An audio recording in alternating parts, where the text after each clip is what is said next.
Si es incapaz de hacerlo, él dice, entonces no es un Dios todopoderoso. Entonces es impotente. Ahora, es capaz, pero no está dispuesto a hacerlo, entonces lo que tenemos es un Dios malévolo.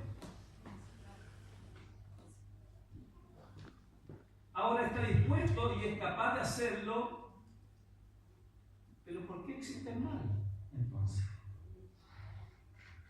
Esa es la forma de los filósofos ateos para describir que Dios no existe. Porque si el mal existe es porque Dios no existe, dicen ellos. Si Dios existe, el mal no debería existir, pero lo que tenemos ahora es el mal. Así que, y si nosotros lo llevamos a la historia, esta pregunta quizás muchos de ustedes también se la han hecho. Y hace caer su vehículo a un despeñadero cayendo al mar, muriendo ahogados sus niños de 3 y 6 años.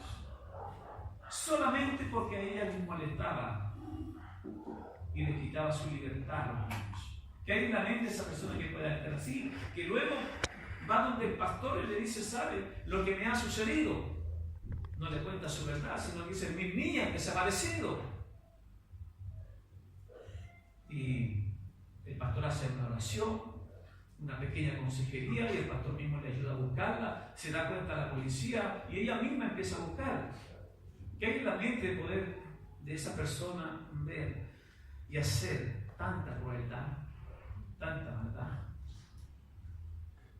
Yo estaba leyendo un poco de historia de Chile y me encontré con algunas cosas que quizás en algún tiempo pasamos, pero que no estaban mucho en el recuerdo. En la masacre de la Escuela Santa María acá en Iquique, fue una matanza de trabajadores del salitre cometida en Chile el 21 de diciembre de 1907. Oficialmente se registraron, el gobierno de aquella época dijo que eran 126 personas las que habían matado. Los que estaban legalmente chilenos eran 700 los que estaban allí en esa huelga, que estaban en ese colegio de Santa María. La versión más verídica dice que eran 3.600 personas. ¿Por qué? Los mineros no solamente estaban ellos solos, sino que estaban con sus familias, con sus hijos, y estaban todos allí, y una orden del presidente, ¿qué estaba en la mente de aquel presidente, en la mente de aquel general? De dar la orden y acribillarlos a bala a todos aquellos, la sangre corría. Para los testigos que todavía quedan, algunos nietos de aquellas personas que yo tuve la oportunidad de conversar con uno de ellos, decía que el agua, la sangre corría como la agua por la orilla de la vereda. En ese país. ¿Qué hay en la mente de esa persona en esa masacre? Tenemos la masacre del Seguro Obrero, donde unos jóvenes universitarios se atrincheraron en la Universidad de Chile para pedir al gobierno que saliera por el caos que había y la política y el desorden en la economía para que entrara otro presidente como Carlos Ibáñez del Campo. A esos jóvenes se les hicieron salir con carabineros y los pasearon por todo el centro de Santiago y los metieron al edificio del Seguro Obrero. Allí el general dio la orden, con otros 30 jóvenes que estaban allí, de acribillarlos a balas. Cuando ellos ya se habían rendido, venían con sus manos en alto, bajando la escala, y una turba de policías los acribilló a balazos. Uno de ellos hace poco contaba que quedó sepultado en los cuerpos y se hizo el muerto. Y cuando lo estaban viendo a él le corría la sangre y dije, pero no era mi sangre, dijo él. Era la sangre de los demás que chorreaban por las escalas de abajo. ¿Cómo puede haber una mente con tanta crueldad y una matanza tan grande? Dice que es la más nefasta, que la historia prácticamente no la cuenta.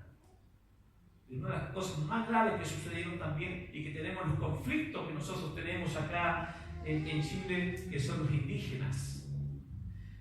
La matanza o la masacre o el levantamiento de Rasquil se produjo el año 1934, cuando un grupo de campesinos indígenas mapuche de la provincia de Malleco se levantaron contra los abusos de los patrones por la situación precaria en que ellos vivían. Al igual que los mineros, a ellos se les pagaba una ficha. Y esa ficha solamente era cambiable en las pulperías, de los cuales también ellos eran los dueños. Por tanto, nunca tuvieron plata ellos, sino que la plata que ellos recibían volvían de nuevamente a quienes los tenían como prácticamente esclavos. Sobre esto se levantó un grupo de 500 campesinos mapuches. ¿Y qué pasó allí? La masacre se produjo cerca de Fundoraquil, donde los campesinos fueron rodeados por una tropa de carabineros y lo hicieron llegar de acá de Santiago y masacrarlos a los 500 mapuches, obreros.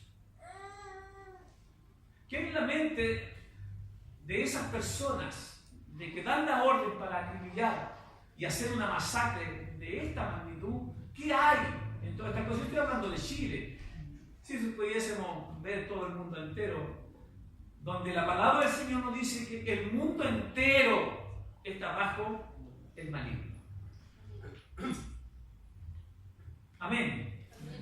Entonces, lo que nosotros podemos ver, amados hermanos, que hay un príncipe de las tinieblas, que es Satanás, que maneja el mundo y que tiene el control absoluto de los demonios, los cuales están en el mundo. No voy a hacer ninguna clase de guerra espiritual, digamos acá los sables espirituales, pero el mundo entero está manejado por eso. Por eso es que en la oración de San Juan 17 la voy a leer. En la oración intercesora que hace Jesucristo, Él empieza orando por sí mismo, luego empieza a orar por sus hijos, por sus escogidos. Él dice: ya no estoy en el mundo, mas esto está en el mundo, y yo voy a ti.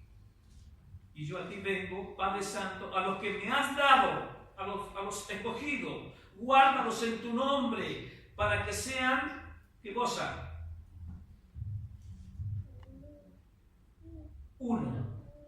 Una cosa. Como también nosotros, cuando estábamos niños en el mundo, yo los guardaba en tu nombre. Los que me diste, yo los guardé y ninguno de ellos se perdió.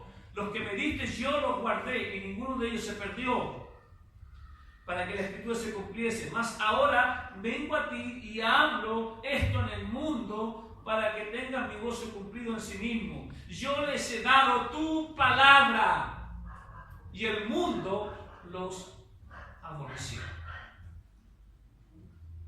Si usted puede ver que hace una separación Jesús cuando estaba hablando. Yo les he dado tu palabra, pero el mundo, el diablo, el maligno, los aborreció. ¿Y por qué razón? Dice: yo les he dado tu palabra, el mundo los aborreció, porque no son del mundo. ¿Me escuchó? Amén. No son del mundo, como tampoco yo soy del mundo. Y aquí hace la separación, que somos un pueblo especial, que tenemos un sacerdocio, somos un pueblo adquirido por Dios, que estamos en el mundo, pero que no pertenecemos al mundo, como Cristo tampoco perteneció al mundo. Amén. Nuestra ciudadanía está en los cielos. No ruego, dice luego, no ruego que los quites del mundo, sino que los guardes del mal. No son del mundo, como yo tampoco soy del mundo. Padre, santifícalos en tu verdad. Tu palabra es verdad. Santifícanos. Es una oración intercesora, la última oración que hace nuestro Señor Jesucristo en favor de un pueblo que Él va a entregar en ese momento su vida por ello, y esa sangre no quedará inerte, sino que esa sangre tendrá un resultado a su pueblo. Les dice que, y si usted empieza leyendo, no te pido por el mundo. ¿Se han fijado? A veces nosotros decimos esto, hermanos, bueno, tenemos que orar por el mundo, pero la oración intercesora de Jesús no oró por el mundo. No ruego por ellos, sino por los que me distes del mundo. No ruego por el mundo, sino por los que me distes del mundo. Por eso estaba rogando nuestro Dios. Como tú me enviaste al mundo, también los he enviado al mundo. Y es por ello yo me santifico a mí mismo, para que también ellos sean santificados en tu verdad. ¿Qué es lo que es verdad? Tu palabra. Mas no ruego solamente por estos, ahora dice por lo que tenía a su alrededor sus discípulos, sino también por los que han de creer por la palabra de ellos. Para que todos sean uno, como tú, Padre, en mí y yo en ti, que también ellos sean en nosotros una cosa, para que el mundo crea que tú me enviaste. Si somos uno, el mundo va a venir porque va a creer en el Señor Jesucristo. Pero cuando estamos divididos, el mundo no cree en Jesucristo. Esa es la oración intercesora de nuestro Señor Jesucristo. Así que cuando vemos todas estas cosas, estas masacres, esta violencia, lo que el mundo vive, sin embargo, por incongruente que parezca, la verdad es que el mal apunta de manera indirecta a la existencia de Dios. El mundo tiende a no creer en Dios. Uno de los famosos teólogos del siglo XIX-XX, llamado Nietzsche, no sé si han leído alguna de sus filosofías. Él dice, fue el creador del marxismo, su discípulo fue Marx. Entonces, él dice estas palabras y cuenta como un relato, una historia. Él dice, ¿no oíste hablar de aquel loco que en pleno día corría por la plaza pública con una linterna encendida, gritando sin cesar, busco a Dios, busco a Dios? ¿Cómo?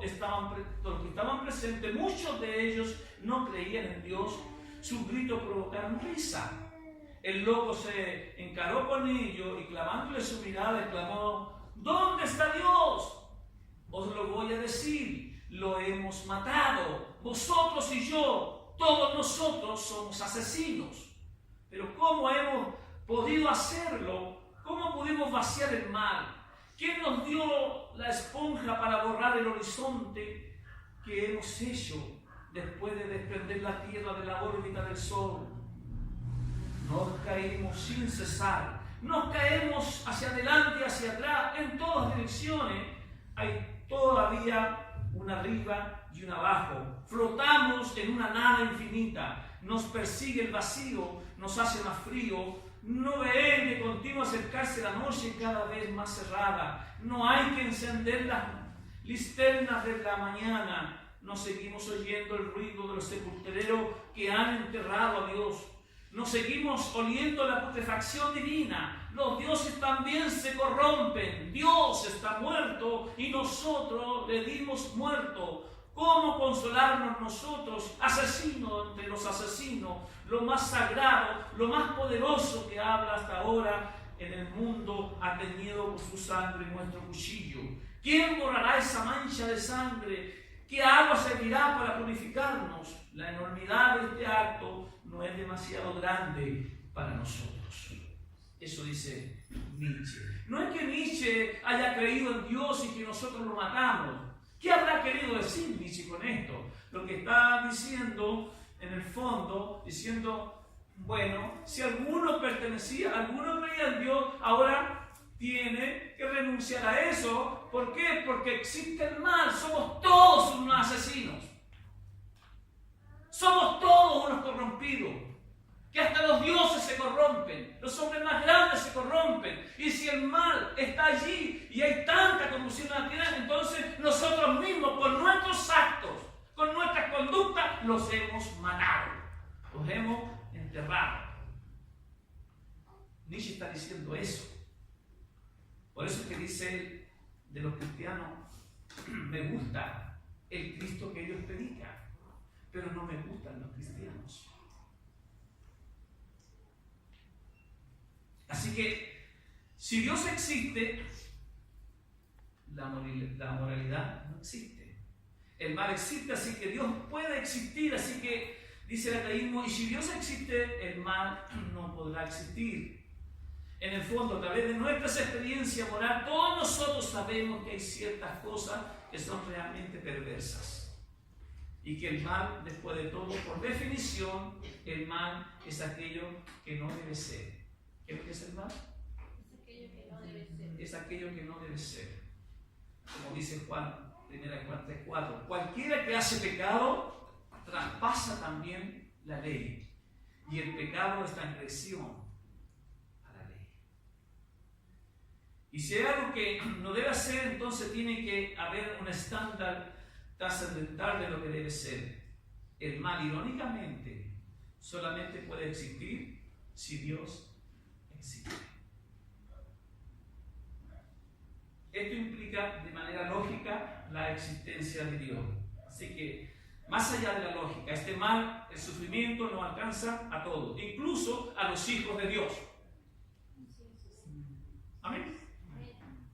Usted ha visto a hijos de Dios alcanzados por el mal. Quiero decir, para dejar en claro, que los hijos de Dios nunca tendrán una posesión demoníaca. Somos hijos de Dios y quien vive en nosotros es el Espíritu Santo. Para que pudiésemos los hijos de Dios tener una posesión demoníaca, tendría que venir el diablo y sacar el Espíritu Santo de nosotros para tomar posesión de él. Pero nosotros no somos propiedad nuestra, ni somos propiedad del diablo. Cristo nos compró. Por tanto, somos propiedad de nuestro Señor Jesucristo. No estamos en venta. Yo hace muchos años, un hermano que había servido al Señor y era muy fiel en su diezmo. Él era muy fiel en su diezmo.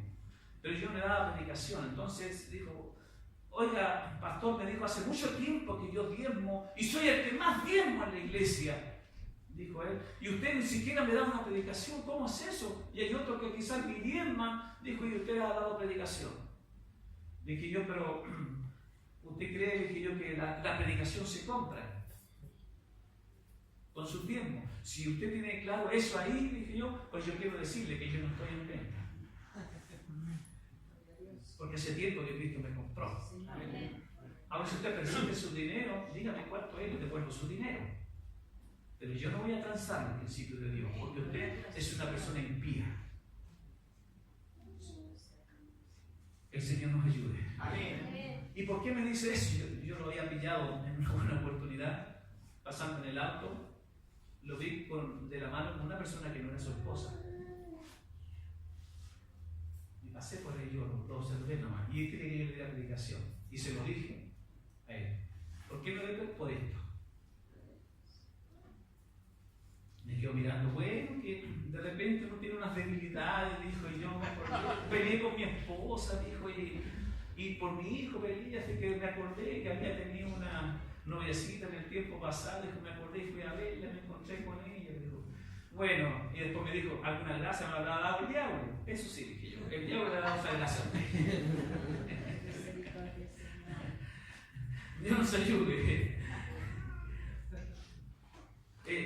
Esto de la existencia de Dios y la existencia del mal fue una guerra, hermanos, en los años 1600, 1700, 1800, fue una guerra, pero de la filosofía tremendamente grave. Los cristianos, hermanos, pocos argumentos tenían para sostener, hermanos, la existencia de Dios. No había mucha profundidad en algunos de ellos sobre la filosofía, pero el grande Dios que tomó algún filósofo llamado Lerner, estamos hablando de 1860 más o menos, y él puso su apologética en favor de los creyentes, en favor de los cristianos.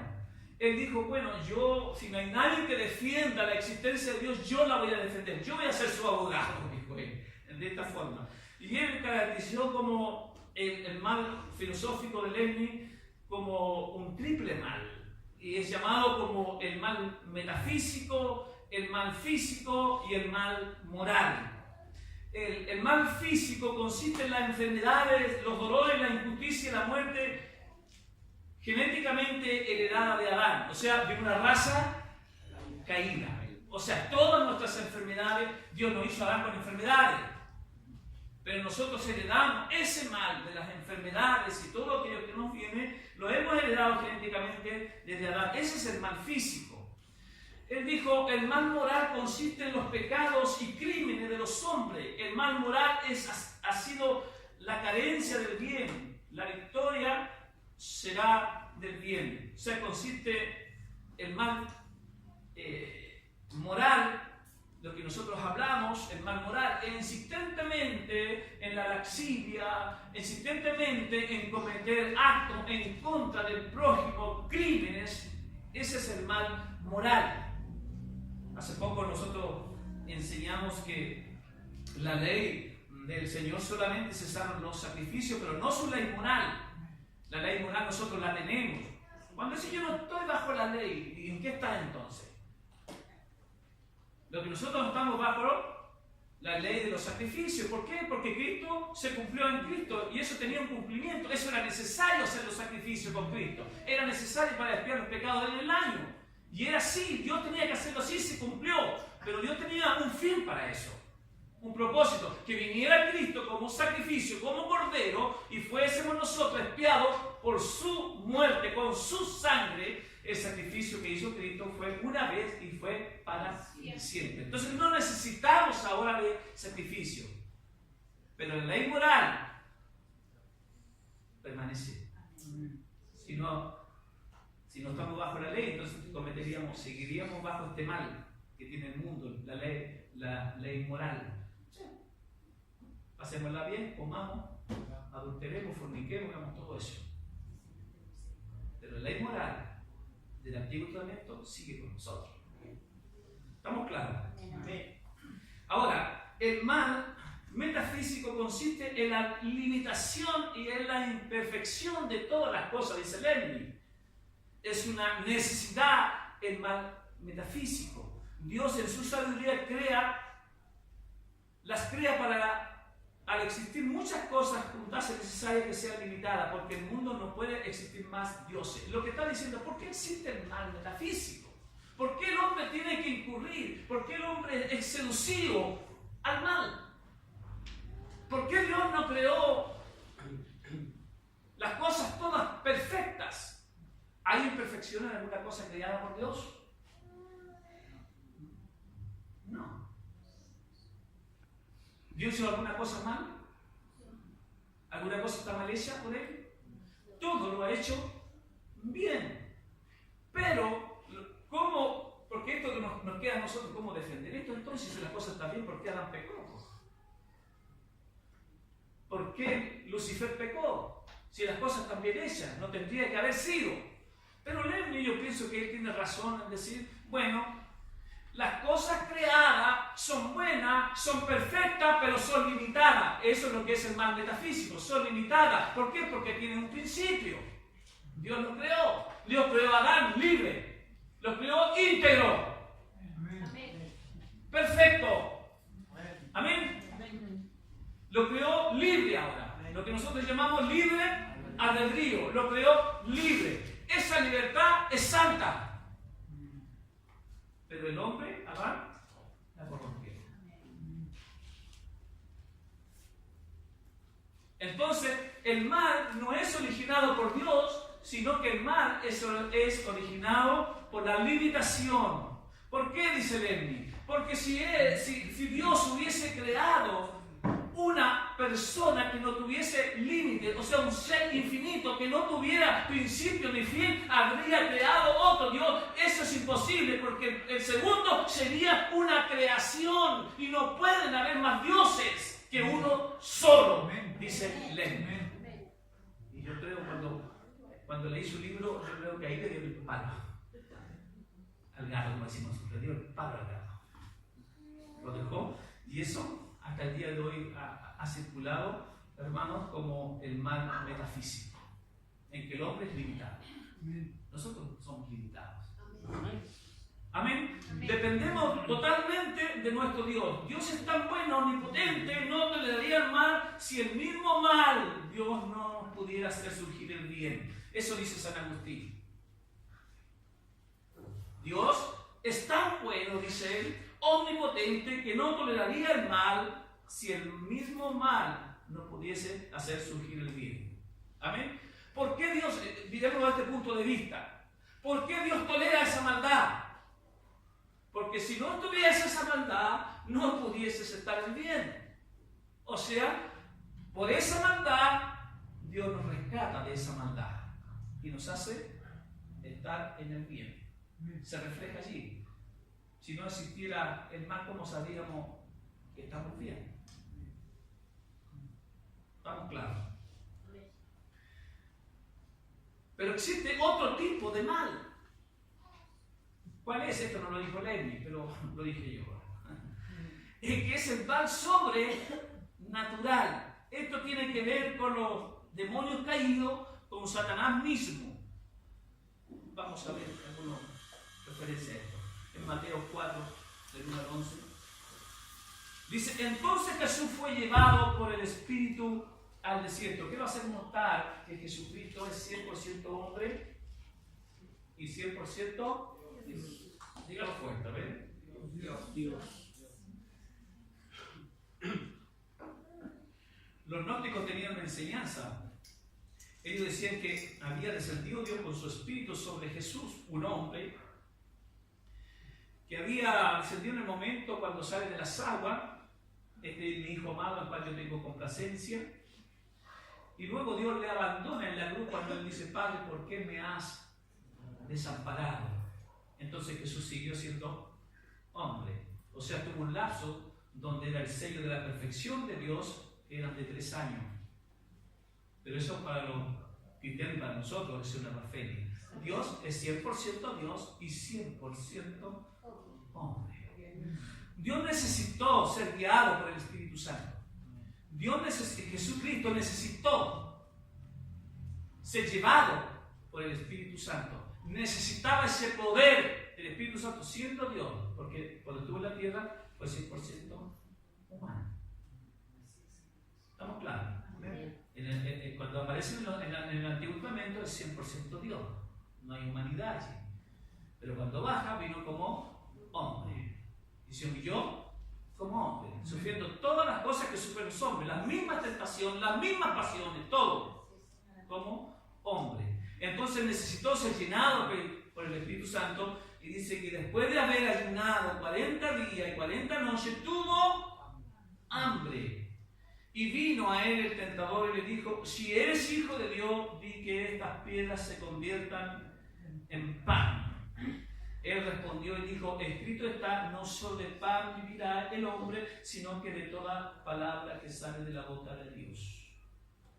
Todos estamos expuestos a la tentación. ¿Usted nunca sufrió tentación? Estamos expuestos. Dice Rabí Zacarías, yo he viajado tanto en avión, dice él, para todos los continentes, siempre estoy viajando, siempre estoy dando seminarios, siempre estoy yendo de un lugar a otro. Y en un artículo de la revista, de esas que ponen detrás de los asientos, leí esto, dice él. Un varón que estaba sentado en una de las butacas del avión, se encontró que su compañera era una joven muy hermosa, de muy buena figura. Entonces la miró y la joven se dio cuenta de que él alguna cosa tramaba.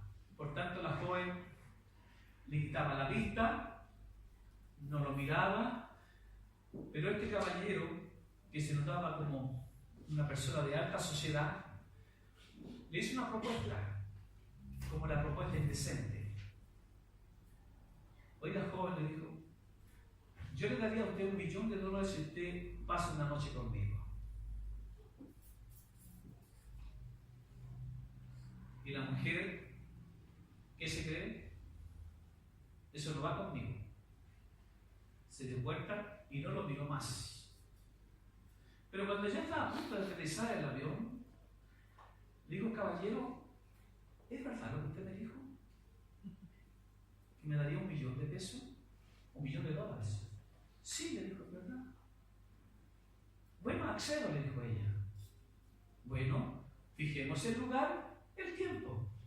nos reunimos. Fijaron el lugar, el tiempo. Y la niña se fue y él la llamó, señorita, señorita, le dice. La verdad es que no tengo $1.000.000, pero me aceptaría $10. 700 pesos. Entonces la niña se dio cuenta y le dice, ¿qué se cree usted que soy yo? No, dijo él, eso ya lo definimos. ¿Quién es usted? Lo que yo estoy tratando de regatear ahora es el precio. Entonces, o sea, lo que quiso decir la Zacarías es de que en el fondo pareciera que todo hombre tiene un precio. Toda persona tiene un precio. Por eso Jesús oraba, Señor, no nos dejes la versión más correcta de ese texto, porque se puede malinterpretar, no nos metas en tentación, se puede malinterpretar, pero la versión más correcta, no nos dejes caer en tentación. No nos está diciendo que nos quite la tentación, pero que no nos deje caer en ella. O sea, es la absoluta dependencia de Dios. Amén. Nosotros dependemos de Dios, hermano. No dependemos por nuestras obras ni por nuestra moralidad. En nosotros, aunque muy morales queramos ser, no hay moralidad. La moralidad está sujeta al Espíritu Santo. Dependemos de Él. Usted puede ver, hermanos, que los que están acusados en Chile, por ejemplo, los políticos, senadores, ministros, diputados, jueces, carabineros, militares, todos tuvieron un precio y sus honores quedaron en el suelo. Sea de derecha o de izquierda, todos corruptos. No hay que el de izquierda es más honesto y que el de derecha es más honesto. Todos cayeron en lo mismo, porque todo tenía ese precio. Gloria al Señor. Así que después de haber ayunado 40 días y 40 noches tuvo hambre y vino a él el tentador y le dijo, si eres hijo de Dios, di que estas piedras se conviertan en pan. ¿Acaso el diablo tenía alguna duda que Jesús era el hijo de Dios? No. Como sabía que sí que venía como 100% humano, él quiso confrontarlo a que pudiese dudar. Pero ¿dónde es lo que pretendía el diablo? Era la adoración propia. Él no buscaba que saciar a Jesucristo del pan. Jesucristo tampoco tendría una gran necesidad, aunque tenía hambre, de convertir alguna piedra en pan. Y si pudiera haber convertido no en presencia de él. Jesucristo tiene una respuesta para la intención de Satanás. Escrito está, no solo de pan vivirá el hombre. Y fíjese ya, él no se está refiriendo a él, sino que se está refiriendo a la humanidad. Porque lo que busca el diablo es que Dios satisfaga todos los deseos que tienen los hombres. Pero él dice, no voy a satisfacer todos los deseos de los hombres, porque no solo de pan, no solo de esto el hombre va a vivir, porque esto es temporal, sino que el hombre va a vivir por la palabra de Dios. Ese es el estado eterno a lo que Jesús estaba haciendo mención. Él sabía que el diablo apuntaba, hermanos, que Jesús podía satisfacer todos los hambrientos que podían existir en este país y en el mundo entero.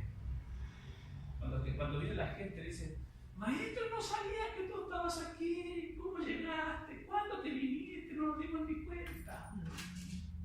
Y Jesús, ¿qué le dice? Vosotros me buscáis porque me amáis, porque os di de comer en el desierto, ¿cierto? Entonces, cuando Jesús dice, ustedes han comido ese pan, pero si verdaderamente ustedes me aman, comerían de mí. Estoy parafraseando. Comerían de mí. Y si comen de mí, ustedes nunca más tendrán hambre. Entonces, ¿quién es este? Para decir estas cosas, y se fueron. Y a Pedro se le ocurrió una flamante idea. Maestro, ¿por qué no cambias el sermón? congregación, seguir predicando las cosas que estáis diciendo. Y Jesús dice, Pedro, idos también vosotros. Y a cambiar el mensaje porque Pedro lo decía. No, podéis ir también. Entonces Pedro dice, Señor, ¿y a quién iremos? Si solo tú tienes palabra de vida eterna.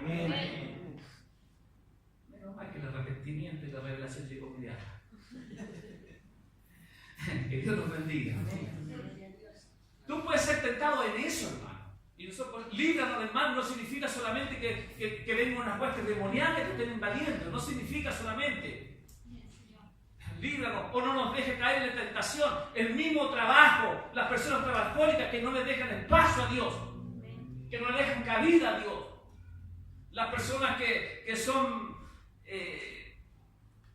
que buscan el tesoro en esta vida, que son mezquinas, tacañas, han caído en tentación. Han caído en lazos del diablo. Jesús apuntaba allí de que el hombre tenga que trabajar tanto por lo de él, tenga que vivir tan esclavizado a lo que es de él, que se olvida que de eso no consiste la vida, que la vida, la verdadera vida, la vida eterna consistía en estudiar la palabra de Dios. En eso consistía la vida. Por eso Jesús no se está refiriendo a él, sino dice, escrito está, no solo de pan vivirá el hombre. Se refiere ahora a la humanidad, sino de toda palabra que sale de la boca de Dios. Entonces dice que el diablo le llevó a la santa ciudad y lo puso en un pináculo del templo y le dijo, si eres hijo de Dios, échate abajo, porque escrito está, a sus ángeles mandará cerca de ti y en sus manos te sostendrán para que no tropieces con tu pie en piedra. Hay un libro, una historia de un creyente que lo graficó muy bien, se llama La historia del niño, el perro y el ángel. Y cuenta el libro que un padre que está lavando la loza, de repente mira el patio trasero, está su niño de 5 años tendido. Y lo ve que el niño no se mueve y corre. Y luego se da cuenta que el niño había sido mordido por una serpiente cobra.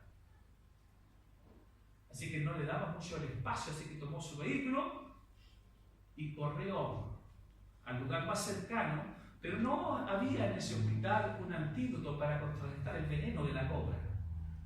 Por tanto, él, y no había ambulancia tampoco en ese momento, así que prefirió poner con su carro, llevarlo a 25 kilómetros más allá donde había un lugar sí que podían atenderlo.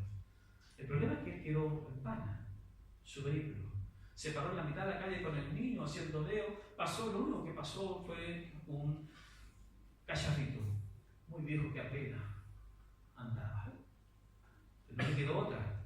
Cuando llegó allá, los doctores lo ven y dicen, este niño prácticamente viene sin signos vitales. ¿Y qué es lo que sucedió? ¿Cómo llegó la cobra? No sé, yo lo vi tendido allí, yo vi al niño allí. Vamos a hacer todo lo que podamos, caballero. Bueno, le pusieron un antídoto, todo, el niño prácticamente muerto, pero después el niño empezó a recobrar el conocimiento. Después de 3 días el niño ya estaba sano prácticamente, sin el alta pero sano. Así que en observación. Entonces el doctor le dice al niño, te salvaste. Y el niño dice, no, Dios me salvó. ¿Cómo es eso? Le dice. Bueno, yo salí con mi perro a jugar sin que mi papá me viera. Entonces que mi papá no tenía idea de dónde se había el niño. Y me fui al bosque a jugar. Y el perro empezó a ladrar a la serpiente y empezó a jugar con la serpiente. Y la serpiente, como yo me acerqué, tomó a mí. Así que yo caí y no me di cuenta hasta que llegó un ángel. Y me tomó del brazo y me llevó al brazo y me dejó en el patio de mi padre, de mi casa. Fue allí donde mi padre me vio. Entonces el doctor le dice, bueno, Dice el papá, la verdad, caballero, que cuando los niños sufren este tipo de cosas, nos quedan un poquito con alguna alucinación y cosas así. Eso es lo que hizo ver el niño. Y el niño insistía, no, le dijo. Bueno, yo he tratado de, dijo el papá, he tratado de decirle, dijo, bueno, eso fue un sueño, algo por la fiebre que tú tenías, pero eso no es realidad. No, papá, eso es realidad. ¿Tú no crees a esta palabra? Que a sus ángeles mandará para que tu pie no tropiece en piedra. Eso es lo que sucedió conmigo. Mucha razón puede haber tenido un niño, ¿no? Acuérdate a este versículo. Entonces, es verdad, estamos seguros cerca de nuestro Señor. ¿Cuántos creen eso? ¿Se siente seguro usted? Así que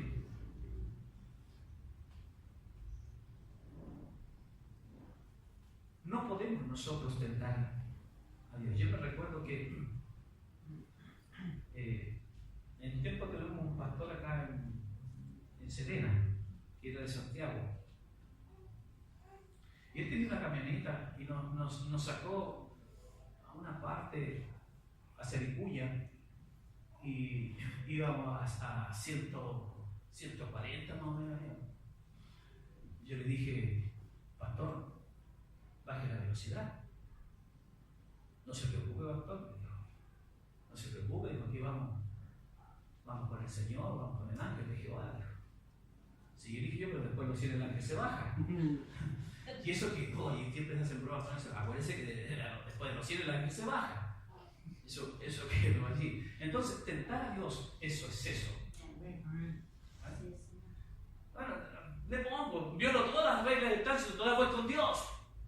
Me recuerdo que hubo un pastor, un reportaje en Televisión Nacional hace muchos años, y salió donde un pastor nos convocó a todos los pastores que fuésemos ante él y públicamente tomáramos todos veneno.